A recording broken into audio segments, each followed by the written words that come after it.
coisa, você comentou aí do empreiteiro, do construtor ali abandonar a obra e tudo mais, por ter pegado um negócio que vai dar prejuízo para ele, que isso acontece. Ou o cara levanta até uma grana, assim.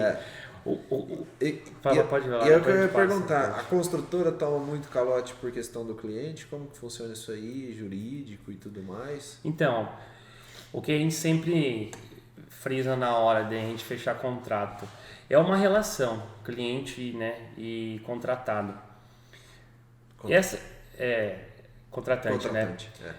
Sempre tem um cliente que vai ter o seu trabalho valorizado, pagando todas as etapas tudo certinho, e sempre você vai ter esse tipo de dor de cabeça. Acontece. O que é legal, assim, pra galera que tá pensando assim, né, a empresa e tudo mais, entrar nesse meio. Tem que ter um departamento jurídico para fazer uma assessoria de um contrato, né? Eu não tenho grana para me ter uma pessoa jurídica na minha empresa hoje que estou começando, mas paga uma consultoria jurídica, não para você querer prejudicar, mas eu acredito assim, quem está de boa fé no negócio, a gente entra para fazer um negócio, nós três aqui no caso. Se você está de boa fé e ele está de boa fé e eu também estou de boa fé, isso só não vai ter desgaste se não acontecer o que a gente está combinando aqui. Mas caso aconteça, vai estar tudo certo. Agora, o que acontece? Tem hora que a pessoa está de má fé com você e você não conhece todo mundo. Então, assim, a gente tem que estar certo nas nossas condições, né? Dentro da nossa razão a gente tem que estar certo, e tem dentro da razão do cliente, ele tem que procurar o direito dele também. O que faz isso englobar? Que seja bom para todo mundo. Você ter um contrato que seja tanto direito quanto deveres para ambas as partes. Um contrato equilibrado e justo para os dois lados. Justo para os dois lados. Você cumpriu o que você combinou, eu acerto com você o que está combinado. Você não cumpriu, vai ter a sua multa também para a construtora, concordo.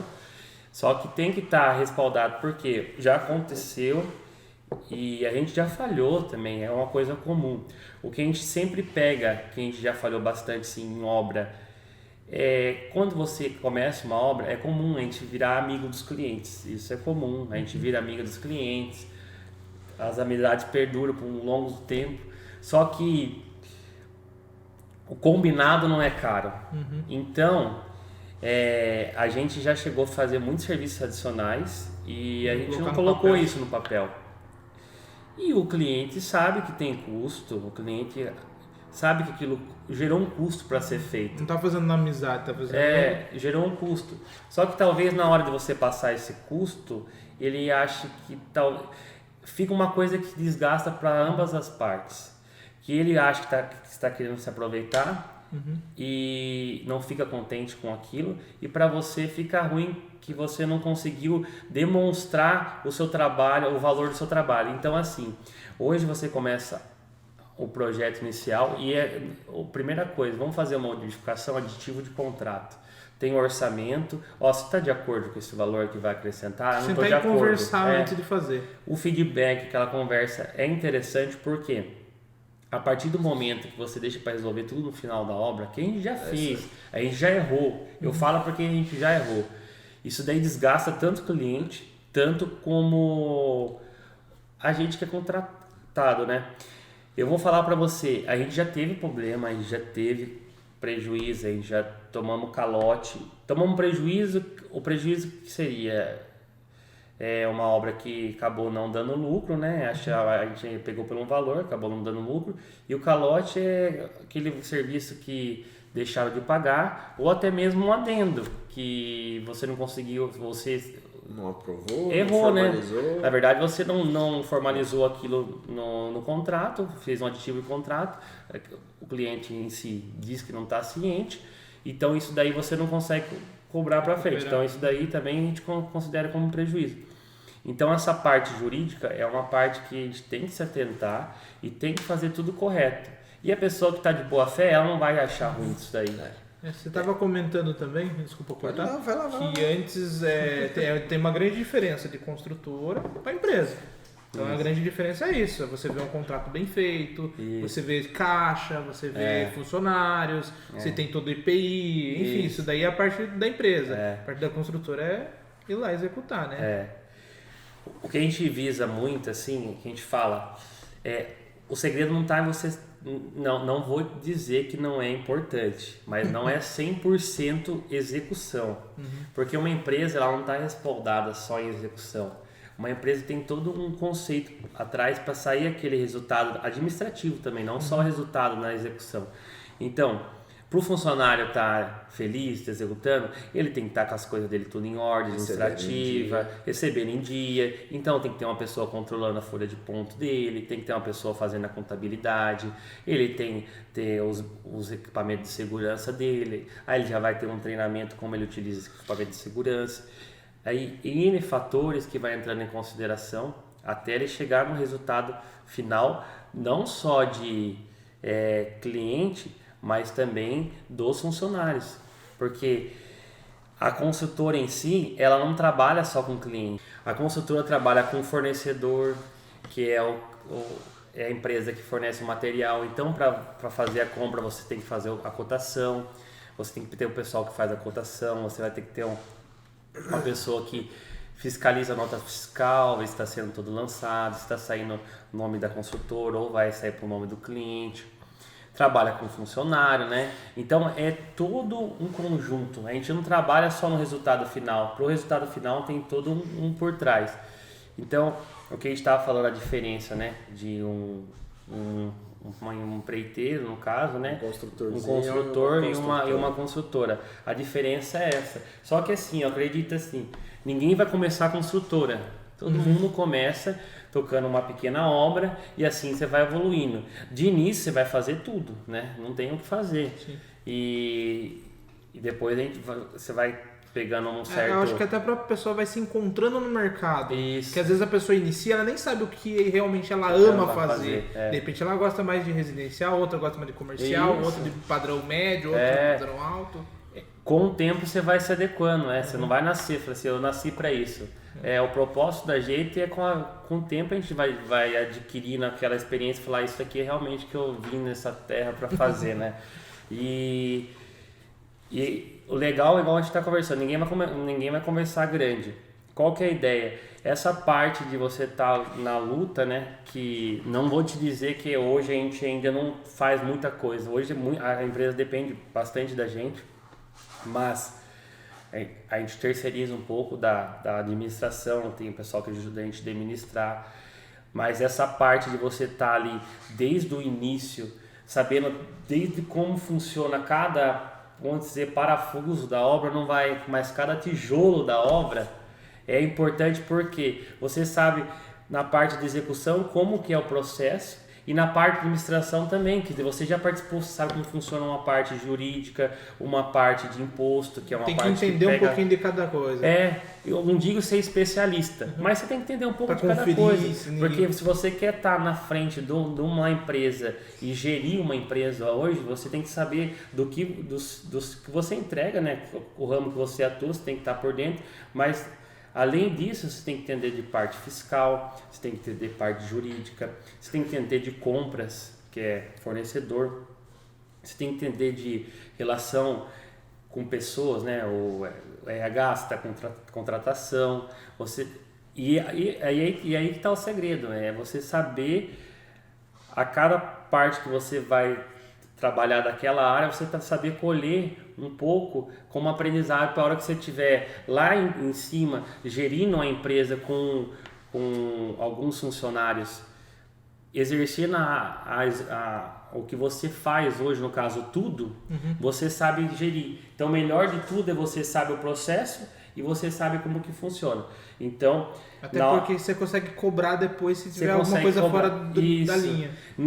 E talvez o cara vai te trazer alguma coisa de ideia de fora e você consegue ter um bate-papo com ele e questionar. Porque não digo você não confiar nas pessoas, mas um cara que vai gerir uma empresa hoje, ele tem que saber tudo o que passa de cabo a rabo na empresa dele. Não digo ser especialista, igual a gente confirmou, mas a gente tem que entender um pouquinho o conhecimento de cada coisa. Porque a hora que ele vê, porque o gestor, o que ele vai fazer? Ele vai falar assim, aonde que a gente está errando? A gente está errando aqui, e para ele saber pontuar esses erros, eles têm que ter um pouco de experiência em cada área. Tem que ter um feeling ali, né? um feeling. E essa experiência, essa macete que dói, quando você está fazendo tudo dói, desgasta. Isso daí que vai garantir que você vai chegar lá na frente e vai ter aquela experiência de falar assim, erramos aqui, vem galera, vamos fechar. Ou o pessoal te dá uma ideia de fora, você vai falar assim, não, essa aqui tá legal, essa aqui eu não sabia, mas pode funcionar. Ou essa aqui eu já fiz e deu errado. Então essa parte de você estar desde o processo até o resultado final em todas as áreas, não é só a execução, mas tanto na parte administrativa, é muito importante na consultora. Isso daí, a questão de aprendizado, você diz a pessoa aprender um pouquinho de cada coisa, ela consegue aprender um pouquinho nesse network que a gente diz, ou você acha que só vivendo o dia a dia? Eu acredito que o network sim curta tempo. Do ponto A ao ponto B, se você quiser sozinho, é difícil. Talvez uma informação que ele tem, você não está com vergonha de perguntar, ou até tem orgulho. A pessoa tá do seu lado. Até tem orgulho de procurar. Você vai ficar caçando, dando um monte de volta para você chegar. O cara não vai me passar a informação, né? Pô, o cara é meu concorrente. O que as pessoas têm muito hoje é medo de falhar. Ele vai achar que eu não sou preparado o suficiente, ou ele vai achar que eu não sou bom o suficiente. Então eu acho que assim, humildade sempre, isso daí vai te levar longe, né? A gente vai aprendendo cada dia mais, quanto mais humilde mais nós somos, mais nós aprendemos. Então eu acredito que encurta espaço esse network, né? Do ponto A para o ponto B você consegue dar um salto aí. Sem googar nada, né? Sem googar nada. O Google hoje ajuda bastante, né? Ajuda. Hoje em muito, dia, até a ideia do Inloca é isso, né? Encurtar o período, a pessoa vai escutar um podcast e vai aprender alguma coisa. Não é possível, né, que a pessoa aprendeu. A gente já falou sobre o mercado americano aqui, a gente já falou sobre automação, a gente falou sobre marcenaria, a gente falou falou de taipa de pilão, um monte de coisa falando sobre obra hoje. Então a ideia é sempre encurtar. E assim, voltando no assunto que a gente comentou de aditivos, né, que é uma parte chata, né, eu acho. Pelo menos eu apresentei É desconfortável para todo mundo. É desconfortável. Mas assim, são coisas que acontecem nas melhores e nas piores famílias. Não tem jeito. Vamos dizer em quase todas as obras. E aí o que eu ia comentar. Pode falar. Eu só ia acrescentar que tudo que é bem combinado não tem falha, né? Não, mas é o que eu ia comentar. Porque assim, você comenta que toda obra tem que ter um arquiteto.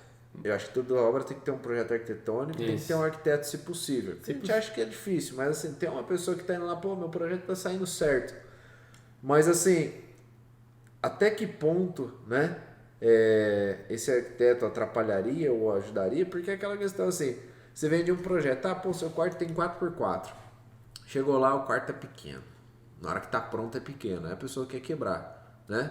Então assim, até onde esse ponto é bom de ter um arquiteto lá falar assim, tira isso aqui daqui, tira aquilo dali, isso aqui, esse ponto tem que ser ali, sabe? Então, essa questão de ajuste de projeto, porque isso aí vai começando a gerar custos. Então, da parte de arquitetura, por isso que eu falo, eu acredito que não tem ponto ruim, assim, não é que eu defendo assim, os arquitetos, mas eu acredito que não tem ponto ruim, porque é eles que garantem que aquilo lá vai ficar funcional. Ele que vai botar o móvel ali, por exemplo, ele está projetando um ambiente, ele não projeta um quadrado. A não ser que seja um arquiteto ruim, ou um profissional ruim, não precisa ser arquiteto.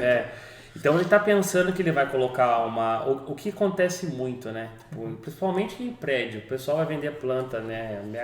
Um apartamento, o cara explode a cota, né? O que é explodir cota? O cara explode a cota dos móveis, coloca lá vários móveis lá, depois escalona, coloca a cama, você fora vai de escala, aí depois você vai entrar no quarto, não entra nada, não cabe nada. Então, o bom profissional igual você comentou, o bom profissional ele já pensa em tudo, ele já pensa que aqui vai ter que ter uma cama, aqui vai ter que ter o cara vai trabalhar aqui no quarto dele, então ele é o que ele quer. Então é assim, o arquiteto, ele faz aquele estudo com o cliente. Ó, o que você quer para casa? O que você quer para a vida, dizer né? que a gente é o psicólogo. Psicólogo, com certeza. Da área da construção. Eu acho que é o psicólogo. Porque o cliente chega até a gente tem que absorver até a cor que ele gosta. Isso. O tipo de telhado que ele gosta, o que ele sonha para a vida dele, se ele gosta de piscina, se a piscina tem que ser de X jeito. Você gosta de tomar você não come carne. É de tudo, você tem que saber a rotina da pessoa para colocar isso. Eu falei para uma cliente, vamos fazer uma área gourmet assim assado, mas tem uma chance que a gente não come carne. Aí eu falei, não, então tá bom, mas a gente pode assar uns legumes. Você falou assim, nem essas artificiais que existem. Tem hambúrguer hoje, né? Grão de bico, fazer um hambúrguer de grão de bico, fazer um... Tá, né? Perdeu a obra. Não. Deus quiser, não, mas foi foda. São 2 clientes. Eu comentei da última vez aqui, né? Eu falei, não vou falar mal de vegano e de vegetariano, não, porque tá entrando 2. Não, mas assim, o mercado. Por isso que é interessante a questão da arquitetura em si. A gente aprende isso muito na faculdade, no dia a dia também. Que a gente tem que absorver. O mundo muda muito. Muda muito. Então as pessoas vão mudando, que nem a parte vegana tá muito em alta. Então hoje em dia a gente vai para uma conversa com a pessoa já questionando isso. Antigamente a gente não pensava em perguntar se a pessoa come carne ou não. Entendeu? Então, assim, hoje em dia até, por exemplo, geladeira. Tem casa que nem usa geladeira, coloca aqueles embutido, né? Então, o pessoal consegue ter outras maneiras de vida que não que nem antigamente. Geladeira aqui, churrasqueira lá, fogãozinho aqui. Não. Hoje em dia tem pessoas que vivem de uma maneira diferente do padrão.